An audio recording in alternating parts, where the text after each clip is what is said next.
So have you looked over this Arkansas team and kind of what are you expecting to see out of them? Yeah, very talented. I mean, having a great start to the season. I think, they've navigated through some pitching injuries as well as you can. They have a good staff, and those guys do a good job executing what they're trying to do. So we're going to have to take really good at bats. Offensively, very impressive. I thought they were one of the best teams in the country last year. They lost a lot of key players off of that team, rolling a lot of new guys in there, a lot of transfer portal type guys, junior college, and those guys are playing very well right now. So should be a good test. To no one's surprise, it'll be one of the best rosters and teams we play all year. Does the kind of the decision to move the game up also kind of play into the rest of the weekend and kind of how there could be some poor weather on Sunday? Yeah, there's so many factors to it. I think again, as I've stated before, it's tough, moving games because of the fan environment here. I hope everybody will still come anyway. It's top 5 matchup.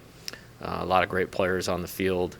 I think when you look at, it does not look great tomorrow, and we certainly don't want to, get in a situation where we start the game and have to stop it, and it's more complicated than rain. Lightning plays into that as well. The safety deal, very unfortunate last year. The Ole Miss series was really impacted by that. It had a lot of ramifications, on that series. So we just feel like it's the best window to get it in. Sunday doesn't look great either. We'll kind of see where we're at tomorrow. Don't want to make too early of a decision on moving anything before we have to. But I'll talk with Coach Van Horn and tomorrow and see where we land on, we're going to play doubleheader Saturday or we're going to stick with the schedule. And then, the other impact is, because of TV, we have a Thursday to Saturday series next weekend. And so a lot going on in terms of making those decisions. You kind of used last year to kind of learn about the weather. I guess in Arizona, I'm having. Yeah, coaching at Arizona and San Diego doesn't give a lot of experience with inclement weather, changes and moves. But got good resources here. A lot of good people we've been working on it, been diligent about it. I mean, even we were watching, or I was tracking it a little bit last night. Like it actually was looking maybe like it was going to be okay. And the thought was, hey, let's leave it as is as of last night. And then as we got more info, it kind of reverted back to the lightning is as much of an issue as the rain. And so to have the best window to play, we felt like moving it up gives us the best chance. And then you don't want to lose any of these games, when you're playing a top 5 team. So, Sunday also impacts it a little bit as well. Do you ever take even a second to think about starting pitching and making sure your best goes in a window where it doesn't get interrupted? Absolutely, yeah. I think any coach would tell you that that's what they want to do on either team. And, it's I've seen, we had a situation last year where, our guy threw 61 pitches just simply because we were the home team, and their guy had maybe thrown 30 because they were the visitors, and they actually brought him back the next day where we didn't have the luxury of doing that. So, just want to make good decisions for the players, safety and integrity of the game and the fans. And it's a complicated mix, but I think we'll find a way to get these in this weekend. Is there a thought Saturday could be a doubleheader? It's possible. Yeah, it's very possible. Like I said, we're trying to do our best not to make a jumper overreaction, and at the same time give everybody enough time to plan logistically, our staff, fans, players, parents, all of those types of things. And I don't feel comfortable jumping to that until we know more. Somebody told me something right when I came here. It's just like, wait 20 minutes if you want to see if the weather's going to change or something like that. So we'll probably make a decision on that tomorrow, and so everybody can plan accordingly. Jordan to come through with a big hit like that in the midweek game. I know his offense has been up and down this year, but you've been really happy with the at-bats overall, just hadn't seen the results. Just what would it mean if he got his bat going a little bit here as SEC play begins? Yeah, I think it's been going enough to know when it's going, how that positively impacts our team. I mean, a huge homer the other night. I think very much like on brand or on character for him. He's had a lot of big hits. And so I've haven't really even thought about it. Oh, he's struggling.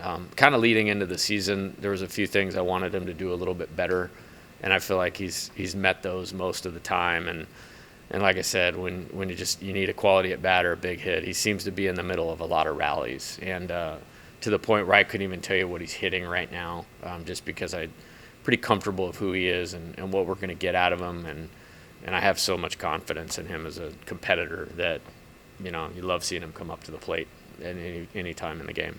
You use several guys to lead off. I mean, several guys. I mean, is it something that you look at the lineup or the pitcher you're facing, or you feel like what you see in practice? What goes into that? All the above. And the bottom line is, to get two of the best hitters in the country, and let's get as many guys on base in front of those guys as we possibly can. And, maybe who's hot, how, practice is going, matchup, all of that stuff definitely plays into it. On this day a year ago, you got a midweek game, you lose by 1 run, or 2 errors, and an unearned run that cost you that game. I know it's boring for a highlight guy, but to make only 7 errors at this point, lead the nation in fielding, I think you were, last in the SEC last year? Yeah, Louisiana Tech, 7-6, 12 innings, lost, didn't sleep that night. That I know people will find this hard to believe, but like that was arguably the toughest loss of the season, for me last year. And I think my job as a leader is just to evaluate everything all the time, and then what do we need to do to improve those things. Some of it you address in recruiting, some of it you address in training and development, prioritizing attitude, fundamentals. All of it goes into it, and I'm not surprised to where it seems like this astronomical change, and statistically it is. But for me, it's just, hey, we're doing our job of making things better and improving, and that's how I view that. You don't necessarily have some of the spectacular plays you had last year. Well, and there's a part of this. We got to get better. And Tuesday before the game, I grabbed the infielders before we got into our defensive work before batting practice, and it's like, okay, on the surface, really good, and it is really good. I don't want to take away that, but let's expand our catch radius now. Let's get to more balls. Maybe let's have a couple more errors because we're getting to more balls. And I thought we played a really good game defensively again on Tuesday. I thought there was some life in their bodies, which this time of year you have to really pay attention to, because the mental and physical toll that, playing on the road in the league against a team that's going to test you and pressure you. It was a good series last weekend. You have to be aware of those things, and at the same time keep them in our structure, our routine of how we develop them and get reps. I've just never been that guy that says, okay, we're not going to do what we've done. I'd rather have them maybe a little tired but functional and sharp than rested. But there's a balance of that, especially when you have an old team that you trust, and I trust these guys. You were recruiting with Griffin Herring. What sort of popped out to you? Well, he's very intelligent. Very intelligent. One of those plus 30 ACT guys. I think the poise, I think the perspective, both short-term and long-term, not a guy that gets rattled very easily. And then the stuff is the stuff. He's got a great present in the program right now. We're going to need him this weekend, and a great future. And, really, really happy he's here. He did a great job the other night, and looking forward to him contributing more as we go along. What sort of unique dynamic does he bring as just a left-handed pitcher compared to a guy like Riley and a guy like Nate, who are a little bit similar? Yeah, I think those guys are older. Yeah. That's the first thing that jumps out. I think Griffin probably a little bit more on the fastball in terms of velocity and life. I think there's a lot of similarities to those guys, and they're poised. All three of them are poised, and they all throw strikes. And so, getting here into the summer of 21, and looking at the roster, getting left-handed pitching, period, was a big deal, and then improving it, and feel really good having those three guys on the roster right now, and excited about that. I think when you brought Tommy in, I think there was just kind of the general opinion that he'd be a lot of power and get you the big home runs. But really this year, he's still got the home runs, but he's putting the ball in play first, singles and doubles, and has a really good two-strike approach. Just what kind of tweaks did you guys talk about in terms of the offseason of how he could continue to impact the game when it wasn't just about the power? Yeah, I think that's a really good question. I think when you look at his game, making a move here, the hype, for lack of a better word, that he got because of the power last year, the first layer of it is, hey, just be yourself. Like, you don't come in here and try to do too much. I mean, trying to do too much is not a plan. That is not a hitting plan. And young players can fall into that from time to time. And so he does it beautifully the first at bat of the season. Hanging curveball, whack. One pitch at LSU, one RBI, one professional at bat. And then they picked over. He got hurt, missed 4 games. And then, dealing with recovering the injury and then trying to get in and make an impact. The first 2 games, it was only 2 games. The first 2 games were like trying to do too much, and expanding the zone and all of that stuff. And then we literally had a meeting on Sunday morning in Round Rock, and it was like, hey, man, you swung at 9 balls the last 2 days.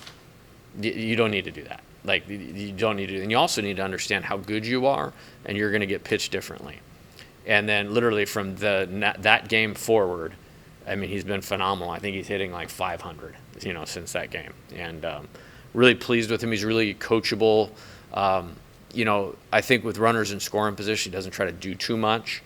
And sometimes he still hits it over the fence. Like, one of my favorite at-bats was the grand slam against Samford. Like, he literally was not trying to do too much and hit a line drive that ended up going 430 feet. Like, it's good to be that good, I guess. Floyd Hurd didn't have great outings this past weekend, but is it tough to, like, put it in perspective when you come from behind? Skeens is your leadoff guy in the weekend on weekends, and he's killing it, and the next 2 guys, I mean, they could pitch good, but look average.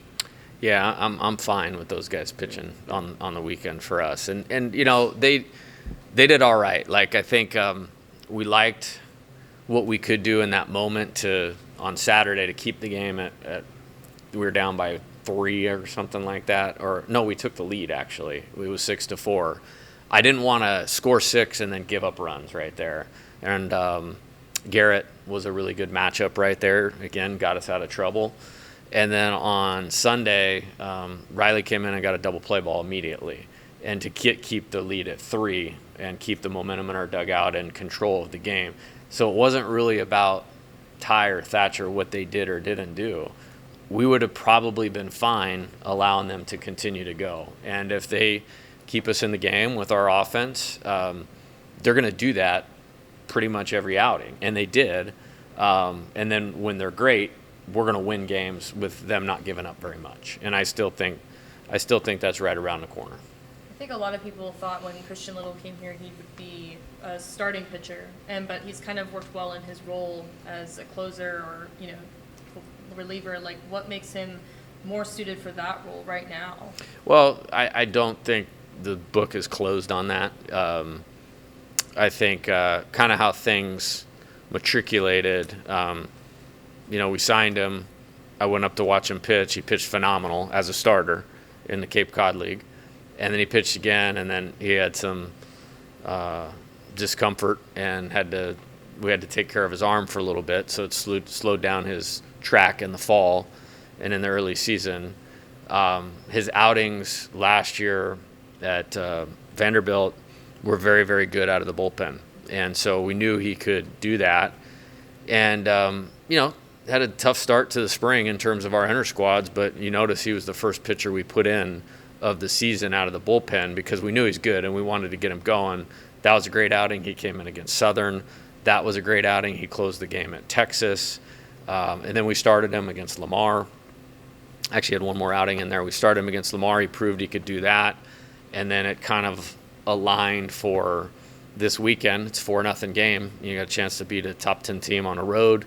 He's in the ball game with 2 runners on base in the 8th. Trusted him to do that.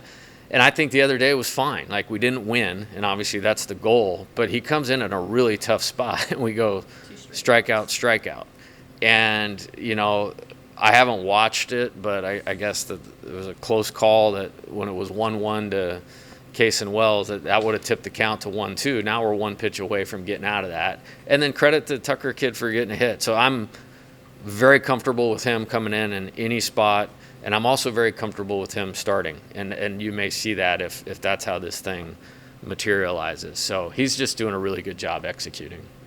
Do you get the sense that these guys are ready for a top 5 matchup? I mean, I know it's good for us to talk about, but Yeah. you don't get a whole lot of these every year. Well, we do. I mean, the combined record of our next 4 opponents is like 80-4 or something like that. It's honestly, they're competitors. They know the quality of the players on the other team, of the program, and they get excited about that. And I'm sure they're looking forward to competing in that environment. Now, with that being said, I believe that's every weekend from this point forward. When you look at it's Tennessee next weekend. It's at South Carolina. It's 20-2. Kentucky's 20-2. Ole Miss, I think they won the national championship last year. So it's like that's the next 4 weeks. So it's like it's the next one. And we talked about after Monday or after Sunday, you got to master the ability to move on. And I thought they did a good job of that for Tuesday's game. Now you move on to this one, and then this one will be in the rear view, and you got to move on to next week. And so that's just maturing, and so far so good on all that stuff. Any more questions? All right. Thank you, guys. Thanks. Thanks, Coach.